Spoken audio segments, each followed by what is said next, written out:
Hi, people. How are you? It's good to see you.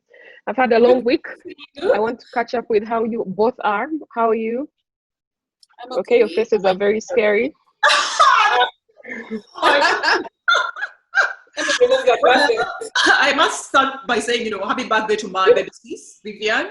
So happy birthday, Vivian, and Lynette. Happy birthday, Vivian. Happy birthday, I love you. Yeah, but Happy otherwise, birthday, Vivian. yeah, thank you. Happy birthday. We love you. Yeah, we do. Florence is Yeah, baby. but yeah, I've had quite a bit of a mixed up week because I got some news from someone and yeah, I was a bit disappointed. So I won't, speak about it. We're going to take and talk about all of our disappointments for the week. Oh, So, Annie's smiling, but I always see her smile, and I think there's a lot of pain hidden behind there. So we're going to take lots of tea. Let's get to a discussion on sexual harassment. And that's what we're talking about today. So maybe just to start, if each of you could define what it means for you, what does sexual harassment look like? What would you characterize under it if it happened to you or if it has happened to you? Sexual harassment has happened to me, obviously, and a lot of other women. It's said between 25 and to 85% of all women globally have faced some sort of sexual harassment, either at the workplace or in the streets or at home or at school.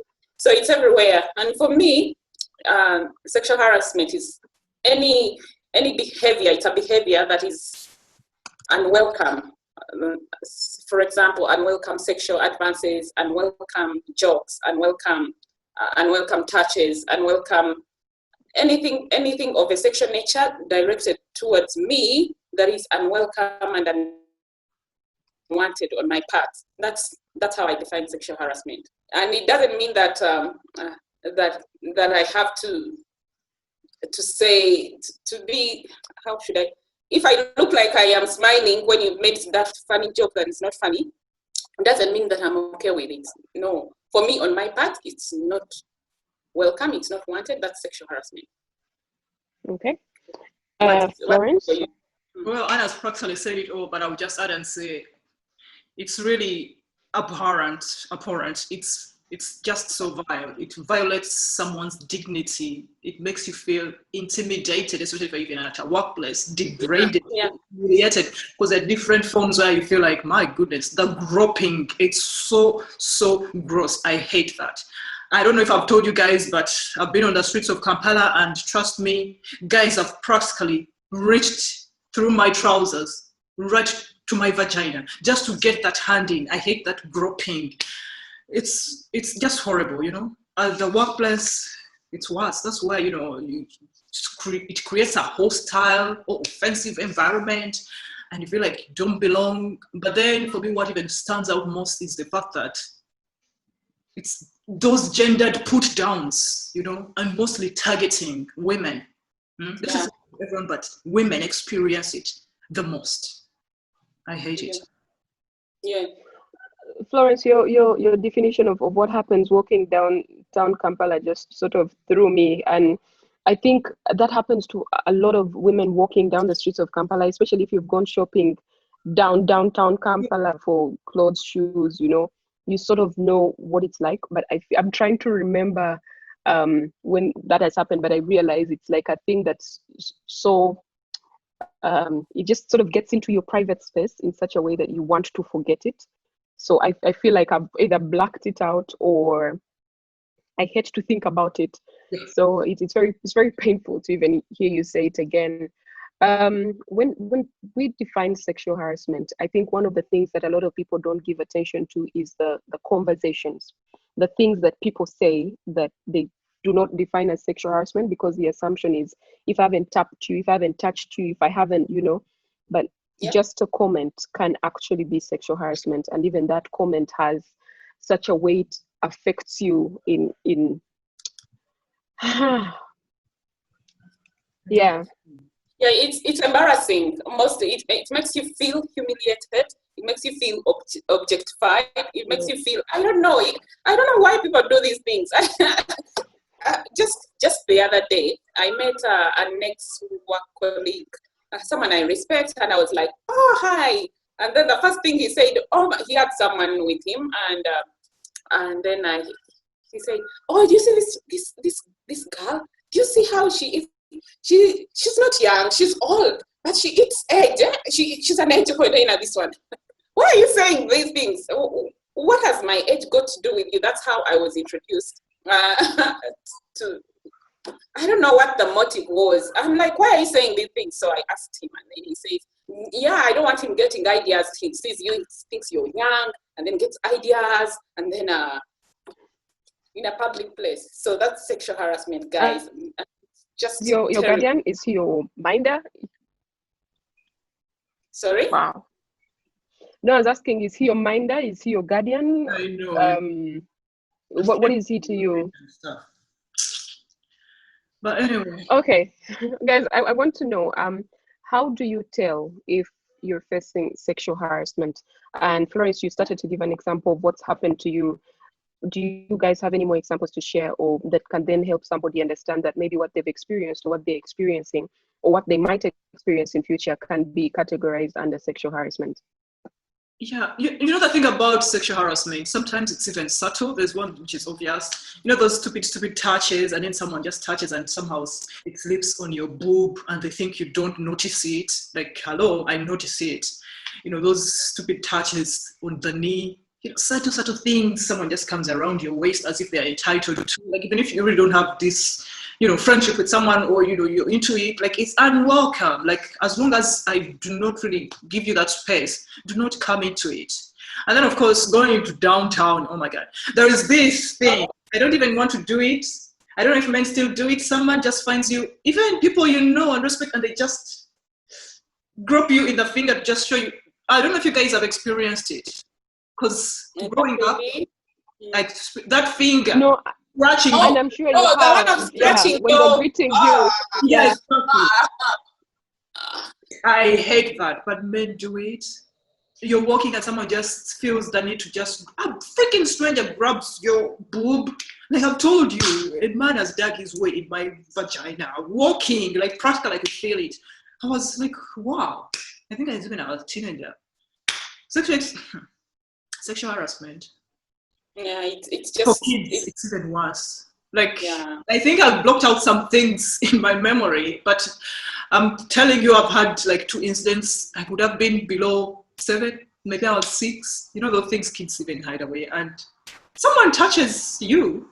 Like, the things of carrying children. That's why sometimes I don't want to see men carrying girls on their laps. Because even if they're uncles, because these were relatives, you know, people within the family, friends to the father, you know. Oh, an uncle. Well, I have an extended family. Sometimes I don't even know who the relationship I have. But I believe one time as a kid, someone just tried to put their finger in my vagina. Another time, someone really succeeded, and we were just seated outside. And then you don't understand. You're a child, like, you don't know what's happening. So you don't know what the fuck is wrong, what is right. Did I just curse? Well, because it's stupid douchebags. They deserve all the contempt we can dish on them, because they're also contemptible human beings. But yeah, it's really rough, and people have the most subtle forms, and for some it goes to attempted rape and then rape. Well, I've had an incident of attempted rape. I was a teenager, but yeah, I was saved. And that was in the village, and someone just threw you in the compound of your grandmother, just right there, and they want to rape you. If my little brother hadn't appeared, I don't even know if he even remembers this. It's something even whenever this starts, I was so ashamed. I was like, yeah, so yeah, I hate it. I don't hate men, I'm married to a man, but yeah, sometimes some of those predators make you hate the whole bloody sex. And people can accuse you of misandry. Screw misandry. Women are entitled to do that because it's just too much, okay? Oh, Florence. Yeah. I could even have been instead of a cousin. You know, they come try to approach you in the bed. Like, what the fuck? Like, you're young and someone who is related to you even attempts that. Florence, as you know, I just have this, when things are just too much, when it's beyond me, then I find myself sort of laughing. But everything you've said here, I can relate. From way back when I was a little baby, I've had cases of not even sexual harassment, just attempted rape, several of those. But it's just wrong, guys. It's just wrong, especially when it happens to children. And even when it happens to young women, for example, at workplaces, when you're doing internship, things like that, you're young, you're impressionable, and it normally comes to someone more senior, more, in a managerial position, and they want to attempt to kiss you. Actually, sometimes they can kiss you because you're young and you don't know who to report to. You don't know the company policies. You really want that job or that internship. It's just wrong, and it's so commonplace, and that's what makes it terrible, because it has become so normalized. People will even start blaming you. You're the victim of sexual harassment and sexual violence. So the normalization is what I find wrong. I especially at workplaces, it becomes too common, so much so that someone feels they have a right to your body because, oh, this is Anne, she's cheerful, I need to hug her every day. No. And even when you tell this person, no, I do not want you to touch me, they're like, no, this is me, me and you. And no, we have nothing, me and you. I said, I don't want to be touched. But that's what we are talking about today. These are conversations we need to have to tell women, young girls, our children in schools, that it's not okay for someone to just stare at your body walking and they give you this, I don't know how to do that look that men do, and of course some women do it to men. Maybe I've done it, I don't know. It's wrong. It's totally wrong to look at a man and you want to eat him up. It's wrong for a man to look at a woman and they are literally undressing you, with their eyes. That's harassment. That's ill. That shouldn't be tolerated. Okay, most of the time we tolerate the things just because we don't know what to do. Yeah. There's the other form of Josephine, you share, my God, because we are gonna. No, I was going to say that I categorize sexual harassment in the same category as violence. So for me, it is a form of violence. And then when I think about Florence, the examples that you were giving of when you were a child and the things that, these men, even relatives, uncles, you said, then did, I think about the effects of it in later life. Any experience I think that I have on anything that is very personal for me or violating for me stays with me for such a long time that I find that I shrink into a space where I want, for the longest time at work, I never sat in a place where someone could walk behind me. And if you notice, you'll see that when I usually sit in a place, I find the place where you can't walk behind me. There's nothing behind me. I sort of like protective mechanism. I have to see you coming at me, so I am ready for anything you're going to do. I am ready to react and to respond. And I wanted to ask Florence, do you ever find that the things that people did, the sexual harassment incidents that you had at a point in time, then affected how you related, maybe with your husband or your partner or other people that are coming to your life? I find that people, you can't just come behind me and try to tap my shoulder. I will react like it's instinct. So I want to know from you guys the effects of sexual harassment later on in your lives. Well, of course, first of all, you're suspicious of every man you see, Like you just can't avoid it. Obviously, there are great men, and I'm not going to say that every man is a bloody rapist. But when you grow up and you're just surrounded by, men doing that, like, what are you supposed to think, So you're suspicious, obviously, and now there's I no longer go to Owino. Like, I stopped, I try to avoid crowds, because really I hate that groping. That's just so wrong. It's just so disgusting. Those catcalls, they abuse you, then they call you, oh, Micah size, and then you don't. Yeah, exactly. They grab your little bam bam, Now I don't know even when who have big bam bams, and on Kampala streets, everyone thinks that it's the in thing. So I wonder how many times they're really groped. There must be many of them. But yeah, somehow you become protective, and But then again, sometimes we are in a society where you don't even get to report. You don't know whether it's right, whether it's wrong someone did, especially if you're a child. So you live with that, and then you start questioning yourself. You know those things. How do you deal with it? You don't know whether it's right or wrong. How would you deal with it? Yeah, yeah. Florence, I wanted to say, I pray that you don't, you have children, you have a daughter, you have your nieces. But for me, as a mother of daughters, I am overprotective of them because of my experiences as a child, my experiences, not the ones I've faced as well, the ones I've seen, observations, what I know happens to young girls, children, babies. Yeah, I'm always conscious of whatever male figure is around me. I'm always watching. It takes a lot. I have trust issues. It takes a lot for me to trust a man with my child. And even then, I am still watching, and I know it's wrong to just be there always thinking everyone is a potential abuser. That's wrong. That's messed up, man. But that's how I look at my babies. That's how much I am protective of them. I want to know where they are almost all the time, who they are with. If they are visiting, I want to make sure that I know who is there, and I make sure that there's a woman who I trust, that they are going to watch my children. I'm always communicating these things too. I've told it to my daughter. She knows about rape and sexual violence, a little bit of it, whatever is age appropriate, she knows. It's just crazy. Then for me, as a person, I told you I have trust issues also for myself.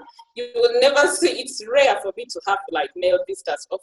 It's just rare. I don't welcome men in my house. Any space actually where I'm likely to be with a man alone, that is not going to happen. And this is not how life should be lived. We should be friends. We should have male friends. I don't have male friends that are close to me that you'll find, and they'll come to my house and we have a chat. I don't have those ones. We have to meet in public. If I'm at work and I'm the last one there and there's this other man, trust me, my work ends there. I have to go. I can't stay in office alone, even with cameras. Because I keep thinking, what if he rapes me? Yeah, that kind of thing. That's how it has affected me. I don't know about you, Josephine. Particularly, I don't want to be around my girls, because that's the person I'm talking about, who made an attempt on me when I was a kid. And now sometimes I see him around my girls and I'm like, what the actual hell, you know? Have you had a conversation with them? Have your sisters spoken to them? No, it doesn't happen. And you see, that's the thing about sexual harassment. Yeah. Being sexually abused. You know, these are conversations you don't even talk about even amongst each other. It's like, and when it comes to families, they somehow accommodate them, and you know, everyone turns out. You know, no, don't want to. Deaf, yeah, blind. They don't see anything. Yeah, it's horrible. But there's another. Nobody ever wants to actually have that difficult conversation. I mean, menstruation is a difficult conversation, but now imagine you're having to tell somebody or put a relative in a place where they have to start defending themselves, or because this is a reputation thing for men mostly. Yeah. Yes. There's you were saying something. Disgusting form of harassment, whereby someone just, for some reason, you're studying and someone just feels the need to rub themselves against you, like from the back. And trust me, this has also happened to me, because there was a time I was staying in Normalisation and I was a diehard Arsenal fan. I could go watch all my matches from those stupid areas around when I was still obsessed with pork, because Normalisation there's a lot of it. So you go, you eat some pork if you get the table. If you don't, then you just stand. And I would be those people who stand and watch that match standing. And then someone decides, well, next thing you know, you feel someone breathing. You're busy enjoying the bloody game. Next thing you know, someone is breathing behind you. And they probably, wank, ejaculate even from there. You know what? Most of the there's a friend of mine, and if she was, we should have called her to this conversation. She's faced so much sexual harassment, and usually it is about but you brought it on yourself because of her body, the way her body is structured, the way she dresses. She's one of those people who is very comfortable in their own skin, so she'll wear what she's comfortable in, and she hasn't lived in the traditional Uganda where you have to be very dresses up to the wherever No, she's lived abroad most of her life. Now she's back here, and so her dresses will be as long as, you know, because this is summer weather all year round. So this is the time to let your body breathe, and it's been oh, Florence. That's what they blame us for. You wear a short shirt and you're like, yeah, you've called it to yourself. Why are you wearing that? You're enticing that. Like, hello, pea brains. Well, Florence, that was unexpected, but yeah, it's a good example of what it is. So I guess it's one of the things that makes it very hard for women to report it, because whether I've been dressed like a nun and my skirts are up to the floor, whoever I tell will say, but what were you doing there? But for you, why did you go to his office? But why are you dressed like that? But, you know, there has to be a but something. Yeah, but why are you a woman? Okay, that one I'm why are you even breathing? Why are you existing? Why are you alive? Why are you? Oh God, there are all these Why did you allow your drink to be spiced? They never asked. Why the hell did that idiot spike that Why drink? did you move at night? Why do you? Oh God. Penis and put it in a baby. Why did he? You know, they never ask. Why did that sex predator do that? No, they want, you know, find a reason to do. I mean, even when they do, they usually have an excuse for why it happened. So it's going to be because he was drunk. He was not in his rightful senses. So for you, if you saw that he was not, you know, why were you still there? But I want to ask you guys, what do you do about it? What have any of you done about your experiences? Have you made an effort to report, or are you just sure that even if I had reported at that point, what was it going to help? Would they take me seriously?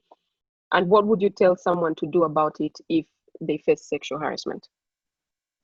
First of all, I'll say this. If you don't know that something is even wrong, how do you even know to report it? You don't know whether it's right or wrong, especially now if you're a child, that confusion. So either you say something, or somehow in your mind you feel like, I don't know, it just messes you up, okay? You don't know what to do. So you end up not reporting. I've seen instances, some bother to report, but well, they are hushed. I went to Kamuli one time covering stories, and I found a lot of defilement. I don't want to say defilement, rape stories. You know, children being raped left, right, and center. One reported, they bothered going to the police station, and guess what? In Kamuli, even the officer raped the girl. So like, what the hell? The parents, they just want to, okay, give us this much money, and that's it. Or give me this bunch of bananas, and that's it. That's how they settle this shit. So what do you do? Personally, like, I don't know. These are things that, like, I've said that encounter that I had in front of my grandmother's compound where someone just threw me to the ground and thought they would just, you know, force themselves on me. They didn't even have a bloody condom. And then my brother just came out and somehow, boom, saved the day. I never even talked about it with my brother. You know, like, I don't even know when he remembers, because we were young. I think I was in my early teens. My brother is younger by what, 2-3 years? The one who follows me. So I don't even know if he remembers that, because it's something we never even talked about, not even just because I feel like, you know, it was a shame. It's an uncomfortable conversation to have. It was like a neighbor. It brings a lot of shame, yeah. Yeah. And Florence, the reason I was asking about what did you do about it is even if it applies in the now, because now you have girls, young girls in your family, and like you said, you know that your cousin is in the vicinity most of the time. You're miles and miles away. There's nothing you're going to do. What are you doing about it? Do you talk to the girls? You know? I talked to them. I told them, Lynette, Zoe, Zani, bad touches. Time for bad touches. Because that's when I gave them my talk, and then I told them the bad touches. This is a bad touch. This is a bad touch. This is a bad touch. Bam bam. You know, they call it bam. I told them, yeah, bam bam, bad touch. Because I showed them all those obvious bad touches. And if it happens to you, report it. You know, say no. You have the power to say no. No bad touches. So if someone touches you, just go report to mommy, report to daddy, report to a teacher. That's it. Maybe, you know, but that was when they were like about 8. Now they have aged like 2 years later. They should have more serious conversations and telling, you know. Refresher courses. Yeah, exactly. In fact, we should take them for martial arts and boxing and things like that. I strongly believe in those classes. For real, guys. And what have you done, or what do you do about sexual harassment? Me, I've been just the same as Florence said. For the really serious cases where someone is attempting to rape you, or those ones, I've done nothing. I did nothing. Actually, those happened when I was young, or a young woman at university. So I just kept quiet. One of them was a relative as well. And I was like, I figured since he didn't succeed in raping me, but we fought off and he gave up after a long fight, then there's nothing to say about this. That's what I thought at the time. Of course, you don't have the information that you have now. You don't have the agency. You don't have the voice. But the only thing I did was just distance myself from that relative. It's high at funerals or family gatherings, but never again will we have a relationship that is like have him in my house, or have me in his house ever again. Or the others, like Florence said, when I was younger, those ones, my mind tries to suppress those and not think about them because they are disgusting. But today, for the most casual, these ones which are subtle, the workplace related ones, those ones I tell people off. Not that they agree and they listen. They do not listen. I don't know how many times I have told certain people, please don't touch me. Do not touch me. I don't want to hug you. And I don't want. That was it just never goes away. But when I was still a journalist, there was some man at Ministry of Health. I don't know if Flores encountered that. But I really there was a man. Every time you go to interview him, every time you go, he is going to grope you, try to argue, I don't know, everything. And then, so we would warn each other. If there's a new journalist, you warn them, that guy is going to try and touch you. So be careful, leave the door open, make sure you can run out, something like that. It was never safe. And yet he was a contact, a source we had to go to each and every time. So you warn fellow you're going to have to tell us.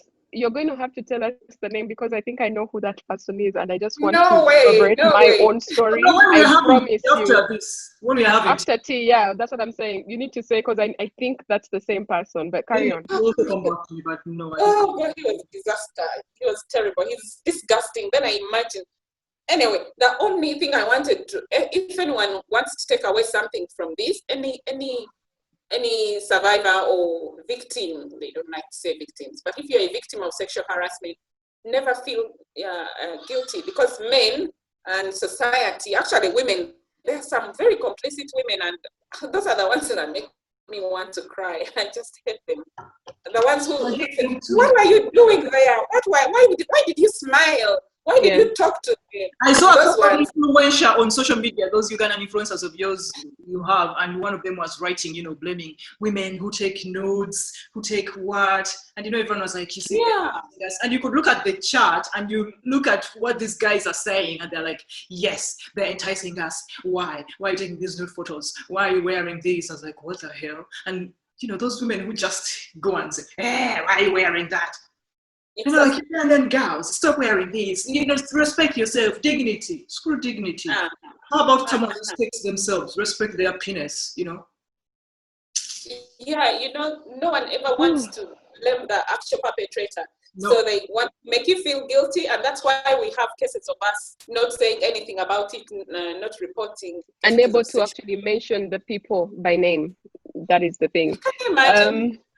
Yeah, and I think that's one of the things that we do against ourselves, that because we feel it's shame. Yes, it's shame, but I think over time I've grown past the shame to, by the way, I'm not ashamed. You should be the one who is ashamed. And what I do immediately, if somebody dares, I'm glad mine are not now more touches. It is, you say something, but that's easy for me to just call you out immediately, shut you down. And I will be very quick to, let's go to an authority that I actually know is going to do or say something about it. And that's one of the things for me, that we have to be able as women to trust ourselves enough to know that my word counts. But it's also good to have a circle of people around you that you can actually talk to about the experiences that you're going through.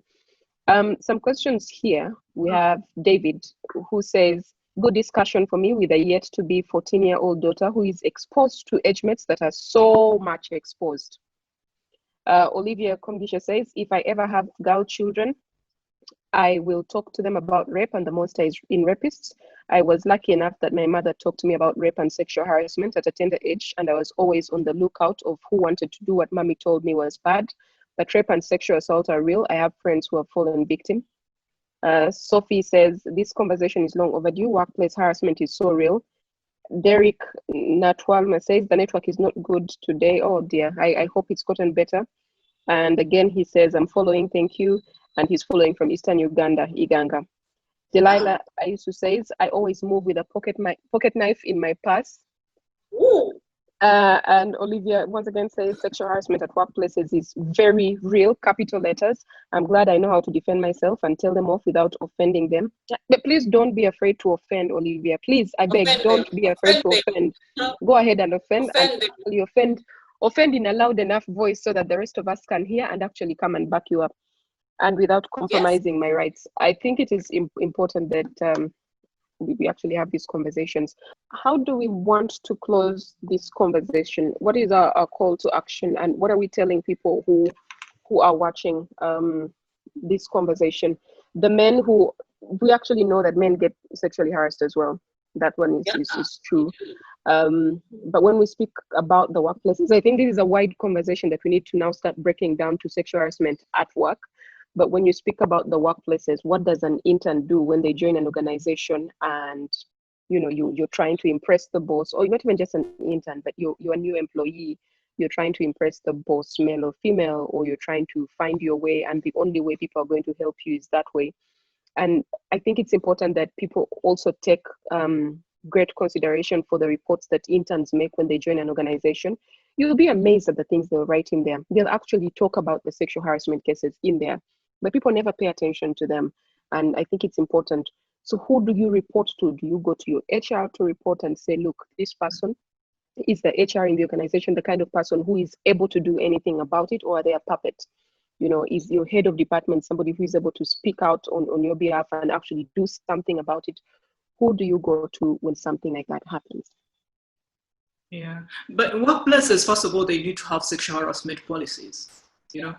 They have to have. I mean, Florence, you know how we have so many laws in Uganda, and that's the thing that people pride Uganda over. You have enough laws, but implementation. What happens? That is the key word. Including the famous miniskirt bill that was, oh my God, it somehow happened and worsened the sexual harassment going on, making people undress more women and attack more women. So at workplaces, what I want to ask, I want us men and women who are older, who know better, to protect other women and and their colleagues. Before we go even to these laws that we have, most offices have beautiful hotlines where you can report these cases, and they take courses of sexual harassment, and everything is beautifully written and all that. But the harassment keeps going on. Yeah. Why is that? Because no one is calling it out. I think if I see someone harassing another, I speak up. I call out that person and tell them that is harassment, that is wrong. She doesn't like it, stop it. Do not do it again. If you insist, I'll report you, something like that. I once actually threatened a workmate who was harassing a waitress in some district. We had moved together, and then he said something totally disgusting to that girl. I can't even repeat it here, and I don't even recall the exact words. And I told him, I'm going to report you if you don't apologize and promise never to do this again. And both the driver and the hotel staff and everyone ganged up on me saying, no, this one doesn't know how to take a joke. I'm like, no, it's not okay. This is not right. So yeah, as colleagues, that's the thing, and I'll give you an example. One time at a certain workplace, I'm walking by, and this guy is saying the most ridiculous, vulgar things to a girl. She was pregnant, and he was, of course, commenting on how she got pregnant, and saying all of those things. So the bunch of people around were laughing, and she was also laughing. So when I saw her laughing, I was easily offended. I am very, very easily offended when it comes to issues about women. I will immediately take offense. It will be me in those shoes. I will just make it my fight, and Yes. I don't like to fight. We So should I am all be ready to offended. charge in. I'm ready to charge in, but I look at her. She's laughing. So I said, okay, is this my fight? Is this? But she's a. What is there something I don't know? So I took a few steps away, and then I turned back, and I saw her walking away, because I turned back and said, no, let me engage in this conversation. I need to actually understand what's funny about it.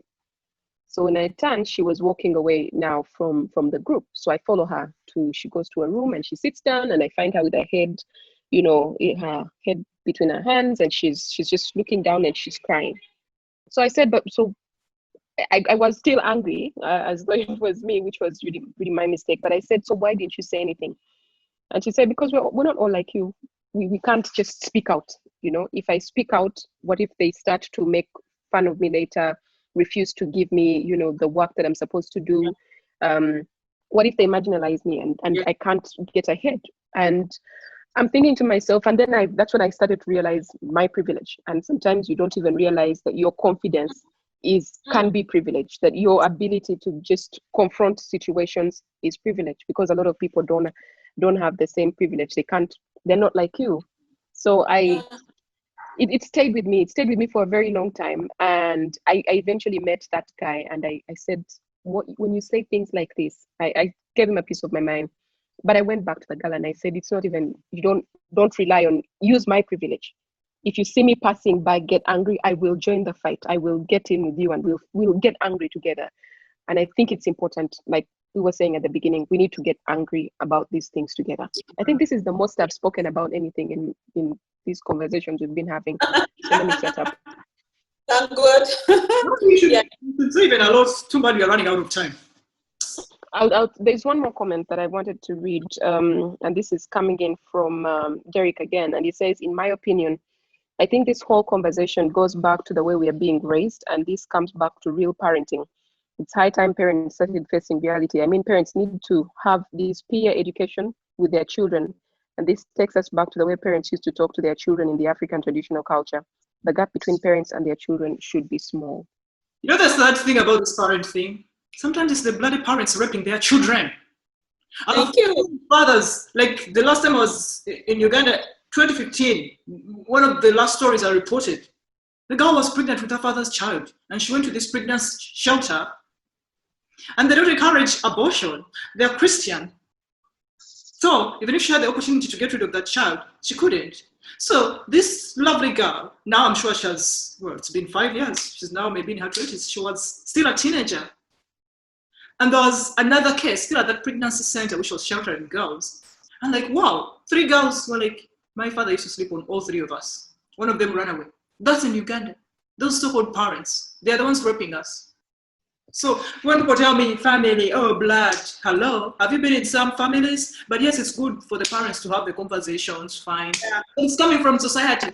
Now I know what we really need. I don't know what we need, but we just need to educate everyone, because there's such conflict. But then again, people, there's how when you're educated, there's a way you have this critical extra thinking, and people really undermine education. But that's what it does for you. Yeah. Of course, there are cooks still who have had the education and stuff like that. But if we had more, it's not working. All these downtown guys you meet who are groping you, touching you, or anyway, it's gonna be a hard fight. People just have to look at themselves and say, let's stop the sexual abuse. I was even just watching a series recently on the BBC. Can sex offenders be changed? You know, and you see some guys talking and you just want to bang the TV and kick it. And then I was watching that they destroy you, and this girl, the guy was having sex. By the way, this is sexual harassment as well. Sexual abuse, it's rape when someone takes off the condom during sex and you don't even know. So until the girl was like, it's fine, and they continued the relationship until she went to the police, and the police was like, because she had another rape she reported. And the police were like, honey, that is rape. And they classed it in a different way, and she was stunned and she was confused, like, wow, you know. Only to discover this is the kind of guy who sleeps around with girls and always takes off the condom. I just want to say that even somebody sending you pictures is sexual harassment. So these random people who just send you their naked pictures, it is sexual harassment, whether it is a woman who has sent them to a man, or a man has sent them to a woman. I have not asked for them. It is sexual harassment. Yes. Olivia says, I agree with Anne, and all staff should play a role in protecting the new staff. I've been protected before and I continue to be protected. Most of the workplaces I've been to, women who have been in the environment for a while come to you and warn you who you should be careful about. It's always helpful because then you know the monsters. I'll actually tell you that when I just joined the workplace, people actually came and said, not people, one woman actually came to me and said, avoid so-and-so, avoid so-and-so. At different workplaces that I've been to actually do that. And it is so important. It is so important. It is so important that if you see a woman in the workplace just sitting down and she has this look, I want to call you and ask you, what is it? Who is it? We need to handle it immediately. Yeah. Even these things that, you know, guys who just want to hug you and hug you real tight and just hold. It is sexual harassment. If I've not allowed you into my space, exactly. Even we are not like that. Please don't do it. You've said something important. We are not like that. You see that the tricky thing about sexual harassment is it can be, or some actions can be okay with between certain people, but they are not okay with other people because I've allowed them. If I have a relationship with someone, he's fine to hug me. He's fine to touch me and give me a little bit of a neck massage. But not everyone is allowed to And if I show any slight or even tell you no the first time, please believe me because I mean it. A no is a no. I don't want that attention. Yeah, I need to close, guys. I'm just going to put, please don't come and give me a neck massage. You just don't get into my space. Please, if I need a neck massage, I shall go to the spa and I shall be even sensitive about who I'm asking, because a lot of things happen in spas as well. Again, points to sexual harassment as well. But let's close the conversation. It's everywhere. It is in every single place there's sexual harassment, and we just need to be sensitive about it, look out for it, call it out. Florence, close. It's not a thing to do in society for a long time, but it shouldn't happen. Especially for people who are protecting you, who are supposed to be your relatives, supposed to be your blood cousins, friends, family, uncles, father raping a daughter. Florence, I forgot one more thing. Yes, please. People in places of authority.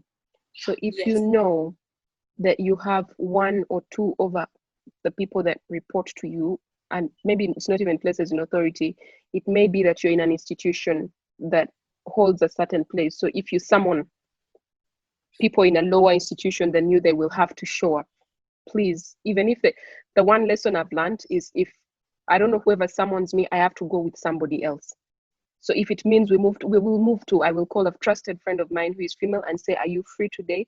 I need to go to this person's office. I need you to come with me, even if all you do is just sit there and smile and look like a flower, just so that whatever conversation I actually go to have is the conversation I'm having, and this person is not locking doors and asking their secretary to step out for a few minutes. I'm sorry, Florence, please close. Yeah, and those teachers, we've not even talked about teachers. My God, douchebags. Anyway, there's a lot to say. Teachers are raping our children in schools as well. Headmasters, my God. Like, what the hell is that? Like, go out to get a bloody girlfriend. There's so many people who are willing to say yes to you, and you can do everything you want with consent. The word is consent, people. Consent. Florence, it's not about consent. For them, it's not about consent. It's not about them getting a girlfriend or something. It is the power that comes with being in a position where you can take advantage of somebody. So even if they had a girlfriend or 2 or 5 or 8 or 10, they want to have power over you and they can actually get away with it, they will do it. Which reminds me something about these heinous crimes. There's a statement I read where it said sexual harassment is about sexual conquest, it's less about sexual conquest, more about contempt. It's less about lechery, more about denials of dignity. Most sexual harassment centers around, it's contempt for women. That's what they get. Contempt for women, lust for women. So it's about putting you in your place. Yeah. Thank you. Yeah. So and it's targeting mostly a certain gender. It's gendered towards women. Anyway, stop those catcalls, stop groping our vaginas, stop groping our boobs, stop touching women's thighs. Please stop, okay? Stop sending us pictures. Yeah. Stop, which I didn't ask for. Stop making those comments. We don't appreciate those comments. Please stop. Stop. And on that note, thank you so much for watching. Thank you for those who have contributed. This is our second season, and we are really happy you've ridden with us for this far. So as usual, follow us on Facebook, Twitter, Instagram, and YouTube in our world AFJ. See you Sunday. We might dance for you. Oh yeah, screw you rapists. Oh God. Thanks for watching, guys. Bye. Bye, Florence. Bye, Caroline. We are having tea.